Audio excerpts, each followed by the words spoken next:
Falou E a Lígia vai explicar o que é constelação familiar. eu trabalho eu chamo de terapia sistêmica, porque eu posso trabalhar com uma pessoa e também fazer a constelação tradicional que todo mundo gosta de trabalhar com os representantes.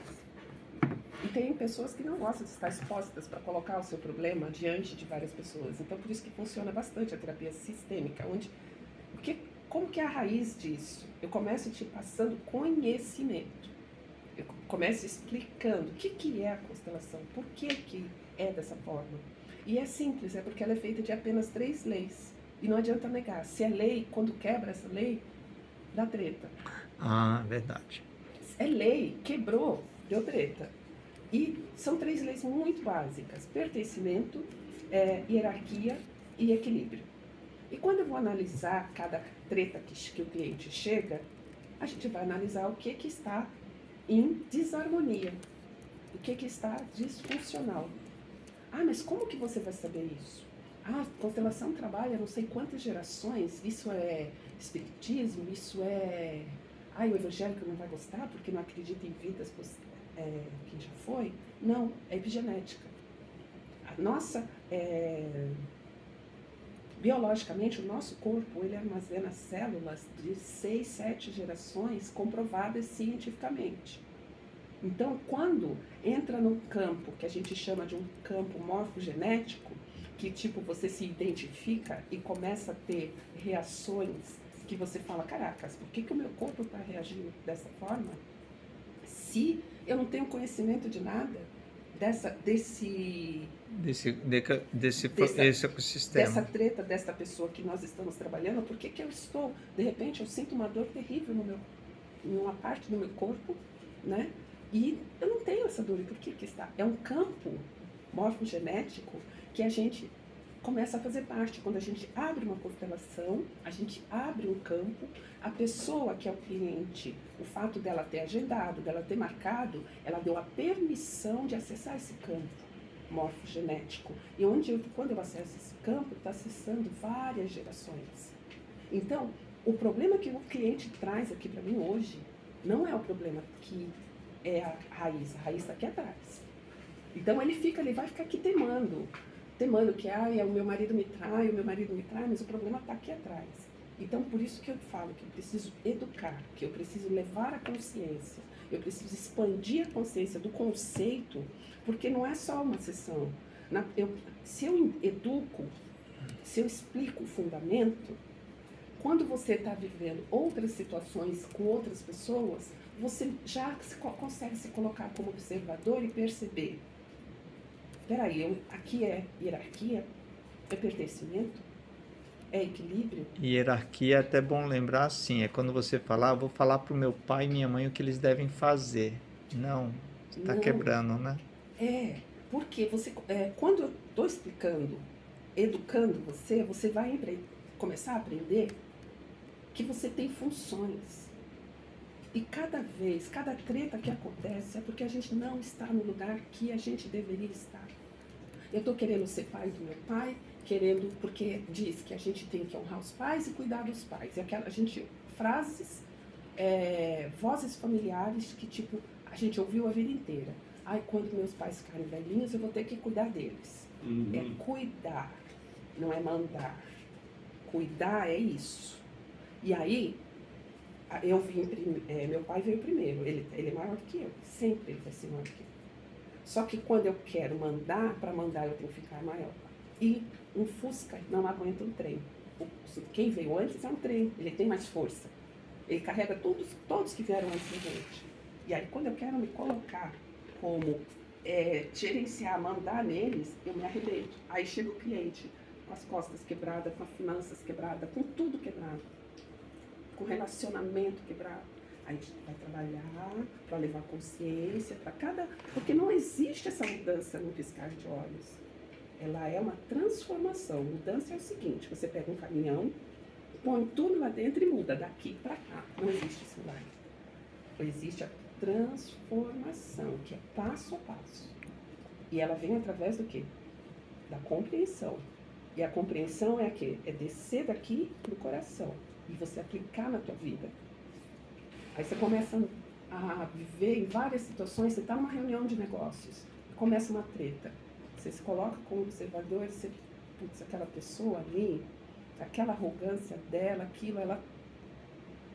Você vai começando a perceber a leveza e a sutileza e conseguir olhar o outro de uma forma... Por que é que ele carrega aquilo? Mas você tem essa consciência e te alimenta para você não tratar aquela pessoa com mais leveza. É que nem a pessoa que chega nova na empresa, isso às vezes é um desafio para os jovens também, né? Aí pega a pessoa que está 20 anos e fala, não, já sei mais isso. Tá, você sabe algumas coisas. Que O lei cara que tá ela está 20 quebrando? anos. O que ela está quebrando? A hierarquia. Hierarquia. Ele chegou por último. Quem tem prevalência é quem chegou primeiro. Então, por respeito, muitas vezes, numa conversa, não é que eu concorde, mas eu ouço. Em respeito a essa pessoa. Ela veio antes de mim, ela sabe muito mais do que eu. Em muitos lugares, assim. Então, tipo, eu cheguei aqui agora, eu não vou, não adianta, eu não vou brilhar aqui, eu vou ouvir, eu vou acolher, eu vou receber. Mas eu posso humildemente me colocar, não quer dizer que eu vou ficar. Eu posso me colocar. Agora, uma dinâmica que eu fiz de coração, aí eu lembrei foi muito legal, que eu coloquei assim, que os pais, a gente só precisa fazer uma coisa na vida, que é agradecer a vida. Porque cuidar Né? E a constelação traz isso, né? Não adianta... Cuidar, sabe, eu trabalho eu falo uma frase que choca muito. Os pais se tornam desnecessários. E quando eu ouvi isso... Os pais o quê? Os pais de sucesso se tornam desnecessários. E quando eu ouvi isso me chocou, pô, eu sou mãe, pô, eu amo meus filhos, como assim? Mas é sutil, mas eu já entendi. Vou me tornar desnecessária. Por quê? Os pais de sucesso são os filhos que foram para o mundo. Então, eu me tornei desnecessária, porque eles conseguem andar com as próprias pernas. E é essa a minha função. E onde os casais se perdem, que eu gosto de trabalhar bastante com os casais também, é porque os casais têm filhos e eles ficam todos focados nos filhos, só que os filhos vão para o mundo, pais de sucesso, os filhos foram. E o casal ficou e ele só lembrou da função dele, parenteral. Só que o casal permanece, ele veio primeiro. Então o casal precisa estar sempre cuidando de si. E o filho é uma das funções que ela vai chegar uma hora que ela vai demandar menos.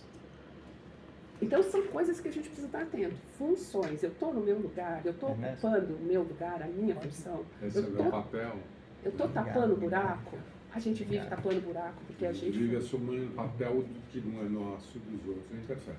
A ideia mais ou menos é a seguinte: os seus antepassados podem ter morrido, mas as energias deles permanecem vivas. A gente acaba... O olhinho, não vem só o olhinho azul do que todo mundo descendente de índio, então, parte tem. paterna, eita, na parte, os descendentes de índio, na parte feminina, as mulheres são levantadas. Por quê? As mulheres foram pecas puxando pelo cabelo. Então, as índias foram nesse... Então, aí você pega e vai se relacionar com uma mulher e ela fala que você não manda em mim. Mas por que essa defesa? Porque ela carrega lá atrás essa dor. E aí o que a gente precisa trabalhar? Nós somos mais índios, porque aí está armazenado na nossa genética. E a gente precisa trazer luz do conhecimento. Eu não sou mais índia. Eu posso me abrir para receber o cuidado do homem. Eu não preciso ficar na defesa. Que a sociedade de hoje feminina, as mulheres foram para a luta, viraram guerreiras, mas não conseguem mais ser mulheres femininas de relacionamentos, e criam também filhos dessa forma, que aí os filhos também crescem buscando mulheres guerreiras. Tá. Mas aí no caso você colocou questão familiar. Mas aí, e quando existem os pais que realmente são problemas, né? Que aí a gente percebe pais que fazem abuso dos filhos, não só físico, mas às vezes psicológico. Então, como é que se trabalha? Porque às vezes a pessoa, principalmente para pessoas da comunidade LGBTQIA+, que é algo que mais, ou é da turma evangélica, né? O que mais a gente escuta eu fui expulso de casa, eu não sou aceito, tentei várias formas, meu pai me odeia. Então, às vezes, a vida nos traz uma maturidade que a gente quer trazer para essa linha de cuidar é um pouco difícil. E às vezes muitas pessoas tentam e não conseguem. Então elas preferem realmente se distanciar. Quando você fala cuidar, você diz em que... De trazer essa maturidade, essa visão de um outro olhar, uma outra perspectiva. Aí você tem que ir lá para trás. Que é o quê? O único, sabe, o seu pai e a sua mãe, naquela fusão de gametas, naquele instante, só pôde surgir você. E não tem como repetir esse fato. E esse é o bem maior da vida. Eles te deram a vida. Ninguém mais poderia fazer isso por você. Aí eu volto para o desnecessário. Aí vai gestar. A partir de 6 meses de gestação, a mãe já se torna desnecessária. Por quê? O filho pode sobreviver sem a mãe. Então, o que a gente vai honrar dos pais? A vida. Porque o que vem depois é cuidado. E aí é olhar para esse pai com honra e gratidão pela vida que ele te deu, que é o bem impagável. E você nunca vai pagar. E a gente sempre vai ter a sensação de dever isso aos pais. E conseguir amadurecer através da transformação da consciência de que o seu pai ele é um indivíduo, ele é um cidadão, que ele tem uma opinião. Então, na opinião dele, pode ser que a profissão que você escolheu não é a que ele gostaria. Tem todo ali um mapa, uma consciência que é dele. E olhar esse homem como um indivíduo. Separar o pai do indivíduo. Porque o pai é o que te deu a vida, a mãe é o que te deu a vida. Agora, o cidadão é o que te foi preparando para isso. Isso, ele é um tutor. Isso poderia ser, porque órfãos não são criados por outras pessoas. E são essas pessoas que vão fazer a formação. A gratidão é pela vida. E aí você vai começar a olhar o ser humano que está ali. Mas é difícil olhar o ser humano, porque está tudo... A gente cresceu, a gente precisa aprender a fazer a dissociação disso. Porque a gente foi encapsulado de uma forma. E a gente foi encapsulado de uma forma de vai cuidar de mim, vai ser meu salvador. A gente vive querendo salvar os outros e tampando buracos que não são nossos.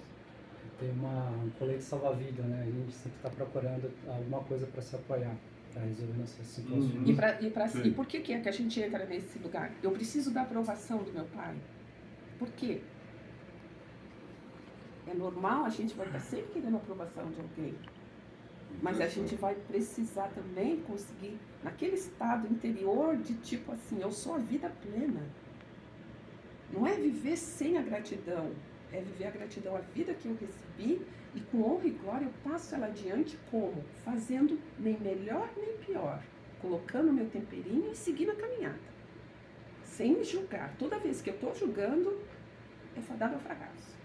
Toda hora a gente vai ficar nesse exercício. Por isso que eu falo, eu me coloco como observador da situação. Eu estou no meu lugar, na minha função, a todo instante. Vai ser fácil lembrar que meu pai não me aceita porque N fatores. Vai ser um treino, porque eu vou separar a figura do meu pai do cidadão. E respeitar. Assim como eu estou querendo ser respeitado, que ele me respeite a minha escolha, eu estou fazendo a mesma coisa, cobrando dele que ele me aceite. Você entende que tá... É um ciclo, né? É. Gente, olha só. Falei que ia ser boa a conversa. Tem, Coutinho? É, isso aí. Não, mas posso falar uma curiosidade? Quando eu tinha 18 anos, em Salvador, fui escolher faculdade. Eu fiz engenharia elétrica. Sabe qual era a outra que eu tive dúvida? Filosofia, psicologia. Não dá um chute. Aqui já tá uma dica, né? Que eu pego os momentos, eu gravo. Jornalismo. Aí você vê, né? A alma do jornalista é levar adiante a informação, né? Exatamente. Então, pessoal, isso aqui, ó, a Lígia, ó, diálogos criativos, e a gente recebe esse presente maravilhoso. Eu quem agradeço. Isso são diálogos criativos. É isso aí, pessoal. Dá um oi aqui, valeu. É isso aí. Vamos comer feijoada agora.